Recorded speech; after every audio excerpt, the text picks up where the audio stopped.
来看高雄的少年警察队接到报案，讲有诈骗集团骗民众讲会当到三港做投资，骗被害人摕195万出来投资哦。后来这个被害人想要甲钱讨回来，因又搁讲爱搁交52万。警方甲被害人合作掠到2个未成年的车手，嘛继续追查其他的嫌犯。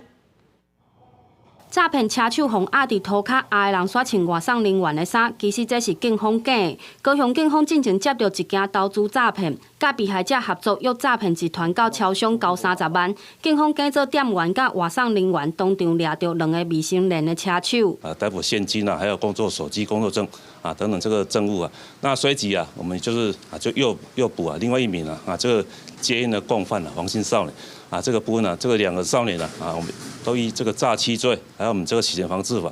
也是我们这个台湾高雄少年家事法院根据了解，集团用短信联络被害者，讲会使提供股票资料并斗相共操作，爱被害者加入投资交易的软体，刷来阁一直骗讲投资已经有真悬的回报，劝被害者阁投钱入去，先后汇款面交总共195万。等被害者想要出场，阁讲爱先交回报的20%，52万。被害者这个时阵才感觉无啥着报警。该集团利用少年涉世未深。 以轻松打工赚钱为诱因，吸收偏乡地区少年担任车手。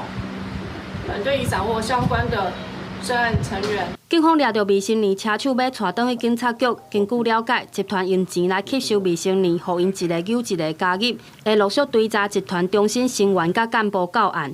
警方嘛呼吁家长甲学校爱注意，避免囡仔行唔着路。记者陈焕武、柯正俊高雄报道。